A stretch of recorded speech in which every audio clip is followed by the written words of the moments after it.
Make me earn it. It's wonderful to be here. What Indira didn't tell you is that this lecture series used to be called The Last Lecture. If you had one last lecture to give before you died, what would it be? I thought, damn, I finally nailed the venue, and they renamed it. So, in case there's anybody who wandered in and doesn't know the backstory, my dad always taught me when there's an elephant in the room, introduce them. If you look at my CAT scans, there are approximately 10 tumors in my liver, and the doctors told me 3 to 6 months of good health left. That was a month ago, so you can do the math. I have some of the best doctors in the world, and the microphone's not working? Then I'll just have to talk louder. All right, is that good? All right. So that is what it is. We can't change it, and we just have to decide how we're going to respond to that. We cannot change the cards we are dealt, just how we play the hand. If I don't seem as depressed or morose as I should be, sorry to disappoint you. And I assure you, I am not in denial. It's not like I'm not aware of what's going on. My family, my 3 kids, my wife, we just decamped. We bought a lovely house in Chesapeake, Virginia, near Norfolk, and we're doing that because that's a better place for the family to be down the road. And the other thing is I am in phenomenally good health right now. I mean, it's the greatest thing of cognitive dissonance you will ever see is the fact that I am in really good shape. In fact, I'm in better shape than most of you.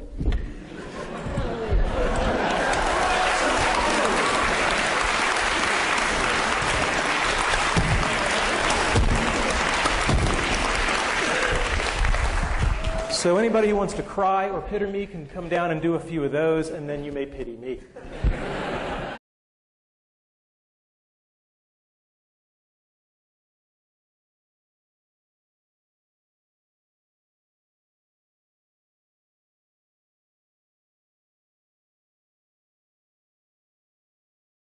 We're not talking about today. We're not talking about cancer, because I spent a lot of time talking about that, and I'm really not interested. If you have any herbal supplements or remedies, please stay away from me.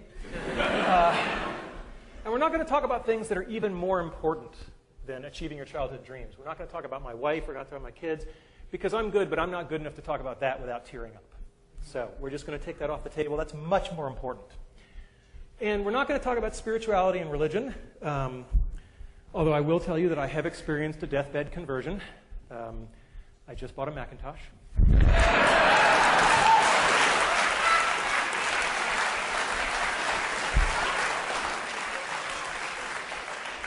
Now, I knew I'd get 9% of the audience with that, but... All right, so what is today's talk about then? It's about my childhood dreams and how I've achieved them. I've been very fortunate that way. How I believe I've been able to enable the dreams of others. And to some degree, lessons learned. I'm a professor. There should be some lessons learned. And how you can use the stuff you hear today to achieve your dreams or enable the dreams of others. And as you get older, you may find that enabling the dreams of others thing is even more fun. So what were my childhood dreams? Well, I had a really good childhood. I mean, no kidding around. I was going back through the family archives, and what was really amazing was I couldn't find any pictures of me as a kid where I wasn't smiling, right? And that was just a very gratifying thing. There was our dog, right? Aw, thank you. And there I actually have a picture of me dreaming. Right? And I did a lot of that, There's a lot of wake-ups, it was an easy time to dream. I was born in 1960, right? When you're 8 or 9 years old and you look at the TV set and men are landing on the moon, anything is possible. And that's something we should not lose sight of, is that the inspiration and the permission to dream is huge. So what were my childhood dreams? You may not agree with this list, but I was there. Being in zero gravity, playing in the National Football League, authoring an article in the World Book Encyclopedia. I guess you can tell the nerds early. Being Captain Kirk. Anybody here have that childhood dream? Not at CMU, no. I wanted to become one of the guys who won the big stuffed animals in the amusement park, and I wanted to be an Imagineer with Disney, right? These are not sorted in any particular order, although I think they do get harder, except for maybe the first one.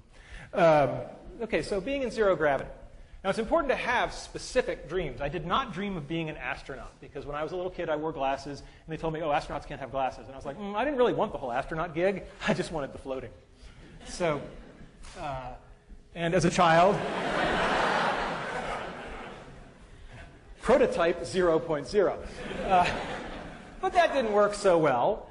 And it turns out that NASA has something called the Vomit Comet that they use to train the astronauts. And this thing does parabolic arcs, and at the top of each arc you get about 25 seconds where you're ballistic, and you get about a rough equivalent of weightlessness for about 25 seconds. And there is a program where college students can submit proposals, and if they win the competition, they get to fly. And I thought that was really cool, and we had a team, and we put a team together, and they won, and they got to fly. And I was all excited because I was going to go with them. And then I hit the first brick wall, because they made it very clear that under no circumstances were faculty members allowed to fly with the teams. I know, I was heartbroken, right. I was like, but I worked so hard. And so I read the literature very carefully, and it turns out that NASA, it's part of their outreach and publicity program, and it turns out that the students were allowed to bring a local media journalist from their hometown.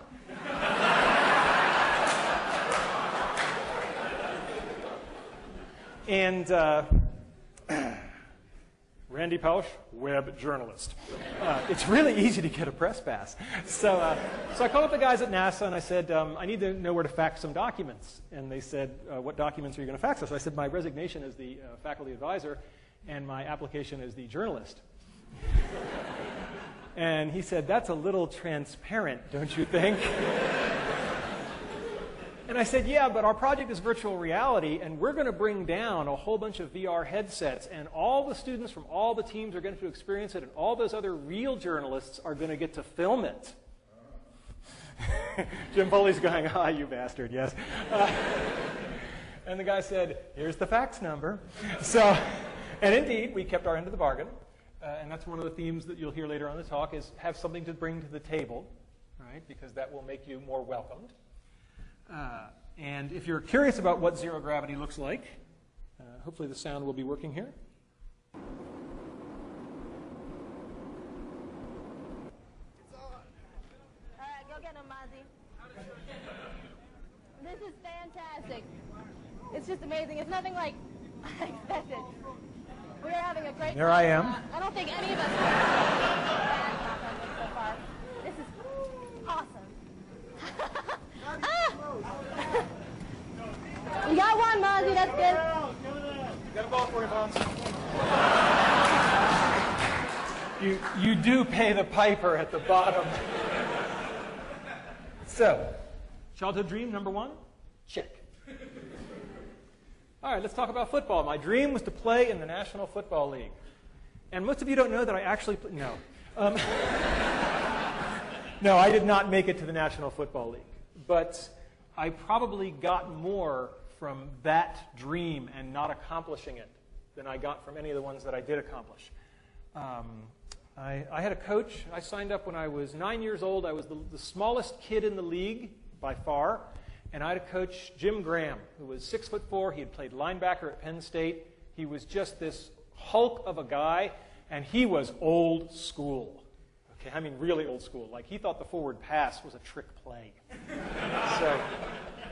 And he showed up for practice the first day, and this big hulking guy. We were all scared to death of him, and he hadn't brought any footballs.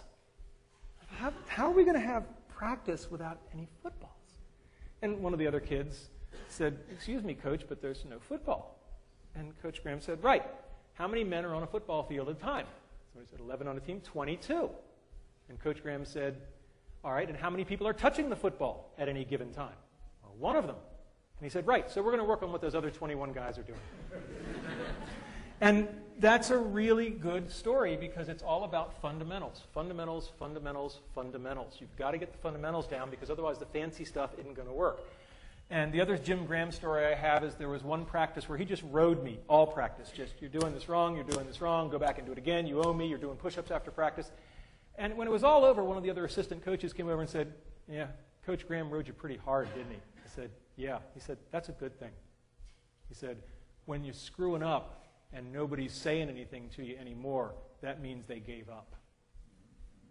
And that's a lesson that stuck with me my whole life, is that when you see yourself doing something badly and nobody's bothering to tell you anymore, that's a very bad place to be. Your critics are your ones telling you they still love you and care. After Coach Graham, I had another coach, Coach Setliff, and he taught me a lot about the power of enthusiasm. He did this one thing where only for one play at a time, he would put people in at like the most horrifically wrong position for them. Like all the short guys would become receivers, right? It was just laughable. But we only went in for one play, right? And boy, the other team just never knew what hit them. Because when you're only doing it for one play and you're just not where you're supposed to be, and freedom's just another word for nothing left to lose, boy, are you going to clean somebody's clock for that one play. And that kind of enthusiasm was great. And to this day, I am most comfortable on a football field. I mean, it's just one of those things where, you know, if I'm working a hard problem, people will see me wandering the halls with one of these things. And that's just because, you know, when you do something young enough and you train for it, it just becomes a part of you. And I'm very glad that football was a part of my life. And if I didn't get the dream of playing in the NFL, that's okay. I probably got stuff more valuable. Because looking at what's going on in the NFL, I'm not sure those guys are doing so great right now. Okay? And so one of the expressions I learned in electronic arts, which I love, which pertains to this, is experience is what you get when you didn't get what you wanted. And I think that's absolutely lovely. And the other thing about football is we send our kids out to play football or soccer or swimming or whatever it is. And it's the first example of what I'm going to call a head fake or indirect learning. We actually don't want our kids to learn football. I mean, yeah, it's really nice that I have a wonderful three-point stance and that I know how to do a chop block and all this kind of stuff. But we send our kids out to learn much more important things: teamwork, sportsmanship, perseverance, et cetera, et cetera. And these kinds of head fake learnings are absolutely important. And you should keep your eye out for them because they're everywhere. All right, a simple one, being an author in the World Book Encyclopedia. When I was a kid, we had the World Book Encyclopedia on the shelf. For the freshmen, this is paper. We used to have these things called books. And after I had become somewhat of an authority on virtual reality, but not like a really important one, so I was at the level of people the World Book would badger, they called me up and I wrote an article, and this is Caitlin Kelleher. And there's an article, if you go to your local library, where they still have copies of the World Book. Look under V for virtual reality, and there it is. And all I have to say is that having been selected to be an author in the World Book Encyclopedia, I now believe that Wikipedia is a perfectly fine source for your information because I know what the quality control is for real encyclopedias. They let me in. All right, next one.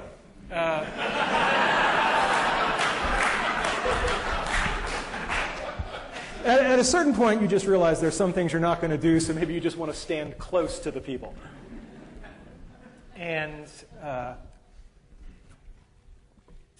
mean, my God, what a role model for young people. Right? I mean, just this is everything you want to be. And what I learned that carried me forward in leadership later is that, you know, he wasn't the smartest guy on the ship. I mean, Spock was pretty smart, and McCoy was the doctor, and Scotty was the engineer, and you sort of go, and what skill set did he have to get on this damn thing and run it? And, you know, clearly there's this skill set called leadership. And, you know, whether or not you like the series, there's no doubt that there was a lot to be learned about how to lead people by watching this guy in action. So, and he just had the coolest damn toys, right? I mean, my God, he, you know, I just thought it was fascinating as a kid that he had this thing and he could, you know, talk to the ship with it. Right? You know, I just thought that was just spectacular. And of course, now I own one, and it's smaller. So that's kind of cool. So I got to achieve this dream. James T. Kirk, his alter ego, William Shatner, wrote a book, which I think was actually a pretty cool book. It was with Chip Walter, who is a Pittsburgh-based author who's quite good. And they wrote a book on basically the science of Star Trek, you know, what has come true. And they went around to top places around the country and looked at various things, and they came here to study our virtual reality setup. And so we built a virtual reality for him. It looked something like that. We put it in, put it to red alert. He was a very good sport. It's not like he saw that one coming. And it's really cool to meet your boyhood idol. But it's even cooler when he comes to you to see what cool stuff you're doing in your lab. And that was just a great moment. All right, winning stuffed animals. This may seem mundane to you, but when you're a little kid and you see the big buff guys walking around in an amusement park and they got all these big stuffed animals, right? And this is my lovely wife. And I have a lot of pictures of stuffed animals I've won. That's my dad posing with one that I won. I've won a lot of these animals. There's my dad. He did win that one, to his credit.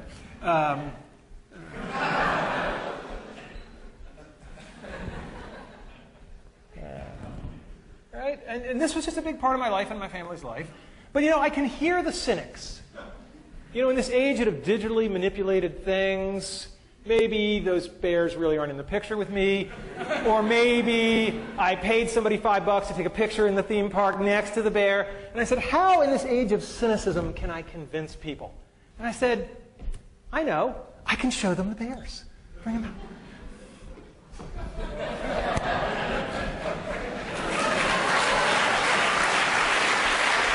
We can just put them right there. We just put them back against the wall. Jasmine. Okay. Thanks, honey. So here's some bears. We didn't have quite enough room in the moving truck down to Chesapeake, and anybody who'd like a little piece of me at the end of this, feel free to come up. First come, first serve.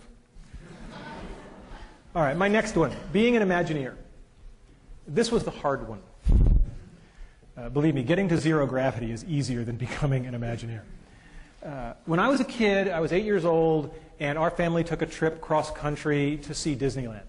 And if you've ever seen the movie National Lampoon's Vacation, it was a lot like that. It was a quest. And these are real vintage photographs. And there I am in front of the castle, and there I am. And for those of you who are into foreshadowing, this is the Alice ride.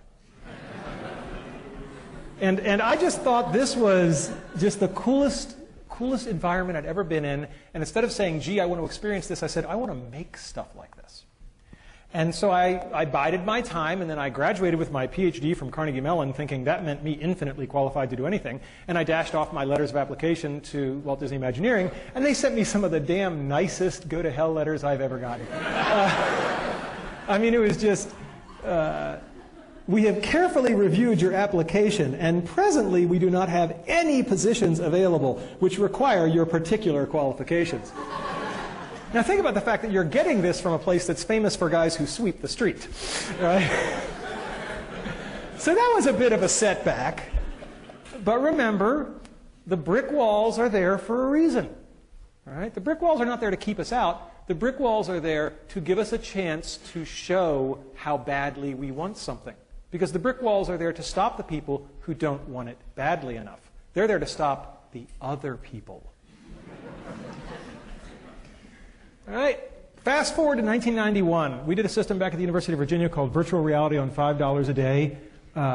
Just one of those unbelievable, spectacular things. I was so scared back in those days as a junior academic. Jim Foley's here, and I just love to tell the story. He knew my undergraduate advisor, Andy Van Dam, and I'm at my first conference, and I'm just scared to death. And this icon in the user interface community walks up to me and just out of nowhere just gives me this huge bear hug, and he says, that was from Andy. And that was when I thought, okay, maybe I can make it, right? Maybe I do belong. And a similar story is that this was just this unbelievable hit because at the time everybody needed $500,000 to do virtual reality, and everybody felt frustrated. And we literally hacked together a system for about $5,000 in parts and made a working VR system. And people were just like, oh my God, this like, the Hewlett-Packard Garage thing, this is so awesome. And so in giving this talk in the room has just gone wild. And during the Q&A, a guy named Tom Furness, who was one of the big names in virtual reality at the time, he goes up to the microphone and he introduces himself. I didn't know what he looked like, but I sure as hell knew the name. And he asked a question. And I was like, I'm sorry, did you say you're Tom Furness? He said, yes. I said, then I would love to answer your question, but first, will you have lunch with me tomorrow? and there's a lot in that little moment, right? There's a lot of humility, but also asking a person where he can't possibly say no.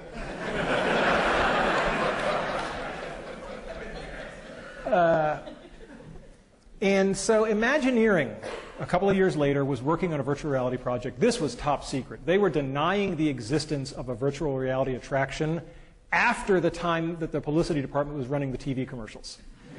Okay, so Imagineering really had nailed this one tight. And it was the Aladdin attraction where you would fly a magic carpet. And the head-mounted display, sometimes known as Gator Vision. And so I had an in. As soon as the project had just, they started running the TV commercials. And I had been asked to brief the Secretary of Defense on the state of virtual reality. Okay, Fred Brooks and I had been asked to brief the Secretary of Defense. And that gave me an excuse. So I called them up. I called Imagineering, and I said, look, I'm briefing the Secretary of Defense. I'd like some materials on what you have, because it's one of the best VR systems in the world. And they kind of pushed back, and I said, look, is all this patriotism stuff in the parks a farce? And they're like, okay.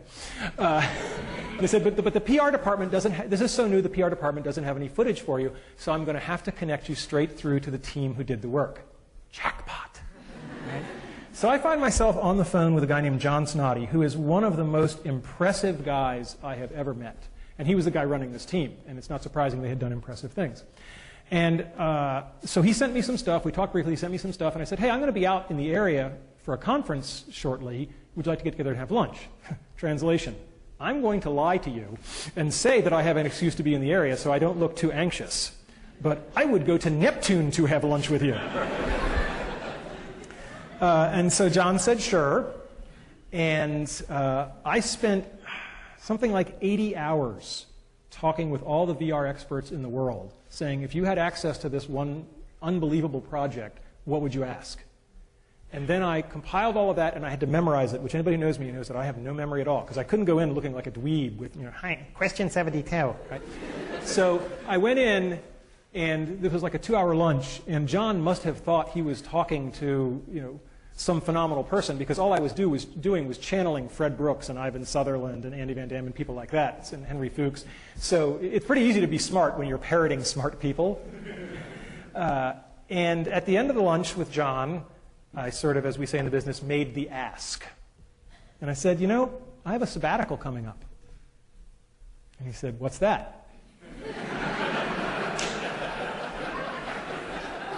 The beginnings of the culture clash. And so I talked to him about the possibility of coming there and working with him. And he said, well, that's really good, except, you're in the business of telling people stuff, and we're in the business of keeping secrets. Right? And then what made John Snoddy was he said, but we'll work it out. Right? Which I really loved. The other thing that I learned from John Snoddy, I could do easily an hour-long talk just on what have I learned from John Snoddy. One of the things he told me was that wait long enough and people will surprise and impress you. He said, when you're pissed off at somebody and you're angry at them, you just haven't given them enough time. Just give them a little more time, and they'll almost always impress you. And that really stuck with me. I think he's absolutely right on that one. To make a long story short, we negotiated a legal contract. It was going to be the first, some people refer to it as the first and last paper ever published by Imagineering. But the deal was I go, I provide my own funding, I go for 6 months, I work with a project, we publish a paper. And then we meet our villain. I can't be all sweetness and light because I have no credibility. Somebody's head's going to go on a stick. Turns out that the person who gets his head on the stick is a dean back at the University of Virginia. His name is not important. Let's call him Dean Wormer.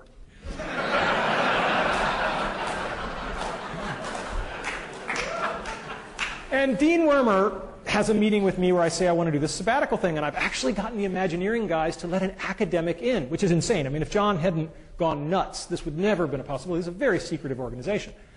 And Dean Wormer looks at the paperwork and he says, well, it says they're going to own your intellectual property. And I said, yeah, we got the agreement to publish the paper. There is no other IP. I don't do patentable stuff. And he says, yeah, but you might. So deal's off. And just get them to change that little clause there. And then come back to me. I'm like, excuse me? And then I said to him, I want you to understand how important this is. if we can't work this out, I'm going to take an unpaid leave of absence, and I'm just going to go there, and I'm going to do this thing. And he said, hey, I might not even let you do that. I mean, you've got the IP in your head already, and maybe they're going to suck it out of you, so that's not going to fly either.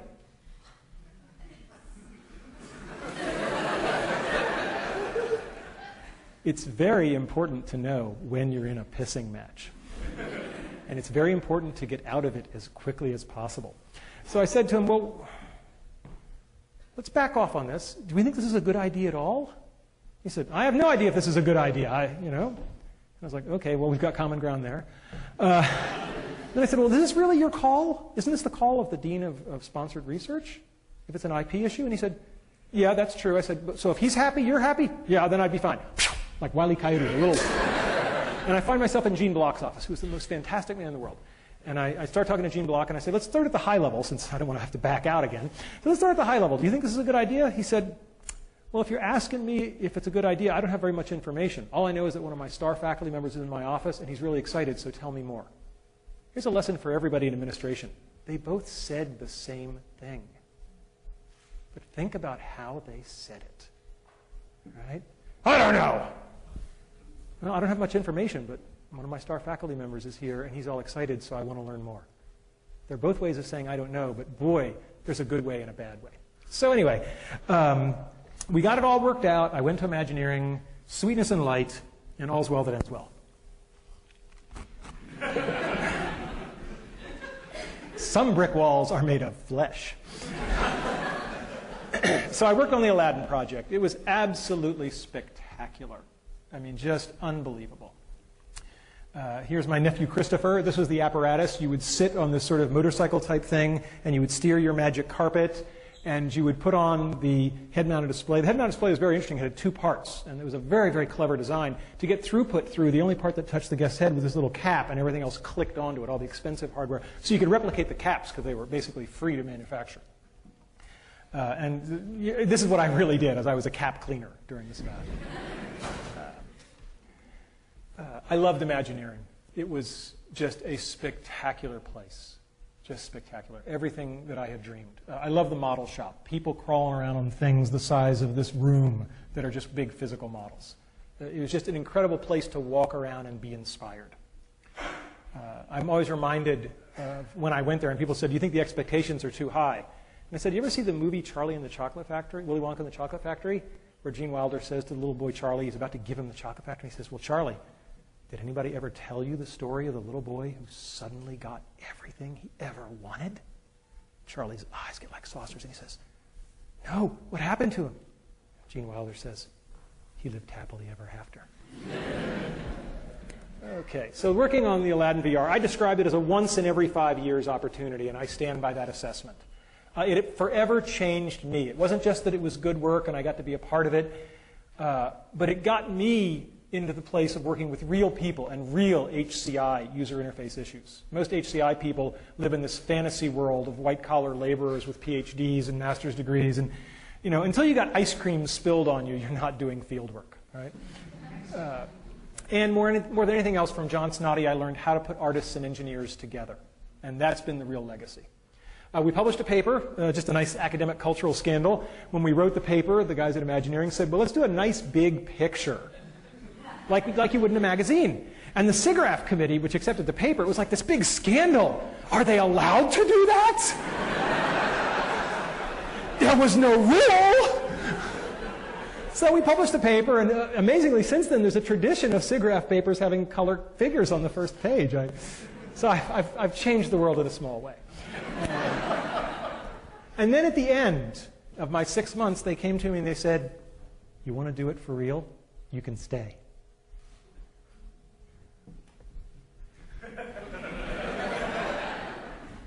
And I said no. One of the only times in my life I have surprised my father. He was like, you what? He said, since you were, all you wanted, and now they got it, and you're like, huh? There was a bottle of Maalox in my desk drawer. Be careful what you wish for. It was a particularly stressful place. Imagineering in general is actually not so Maalox-laden, but the lab I was in, John left in the middle. And it was a lot like the Soviet Union.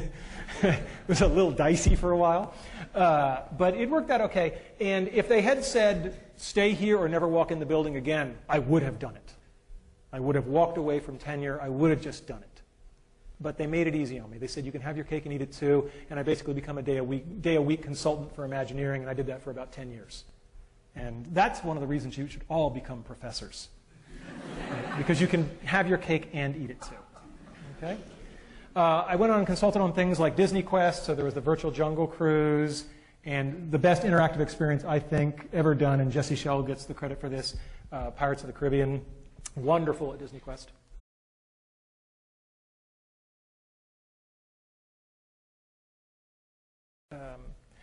And so those are my childhood dreams.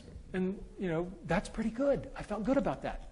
So then the question becomes, how can I enable the childhood dreams of others? And again, boy, am I glad I became a professor. What better place to enable childhood dreams? Maybe working at EA, I don't know. That'd probably be a good close second. But, and this started in a very concrete realization that I could do this. Because a young man named Tommy Burnett, when I was at the University of Virginia, came to me, was interested in joining my research group. And we talked about it. He said, oh, and I have a childhood dream. Well, it gets pretty easy to recognize them when they tell you. And I said, yes, Tommy, what is your childhood dream? He said, I want to work on the next Star Wars film. Now, you got to remember the timing on this. Where is Tommy? Tommy is here today. What year would this have been, your sophomore year? Oh. It was around 1993. Are you breaking anything back there, young man? Okay, all right. So in 1993, and I said to Tommy, you know they're probably not going to make those next movies.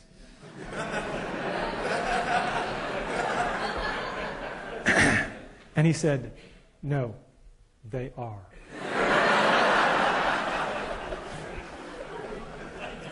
And Tommy worked with me for a number of years as an undergraduate and then as a staff member. And then when I moved to Carnegie Mellon, every single member of my team came from Virginia to Carnegie Mellon, except for Tommy, because he got a better offer.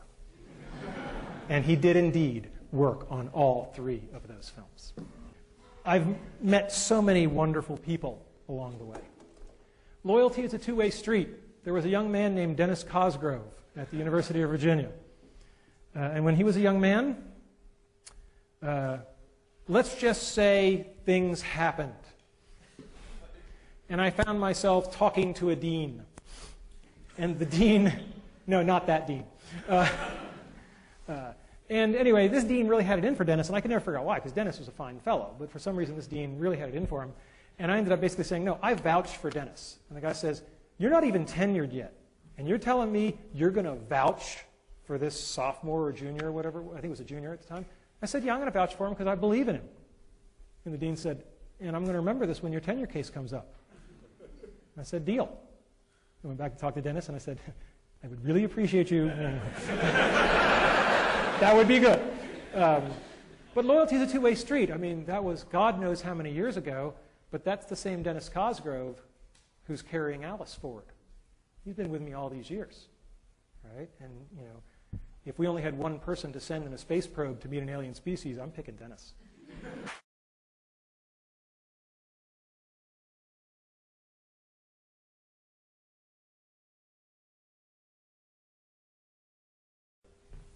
All right, there's a picture of Jackie Robinson. It was in his contract not to complain even when the fans spit on him.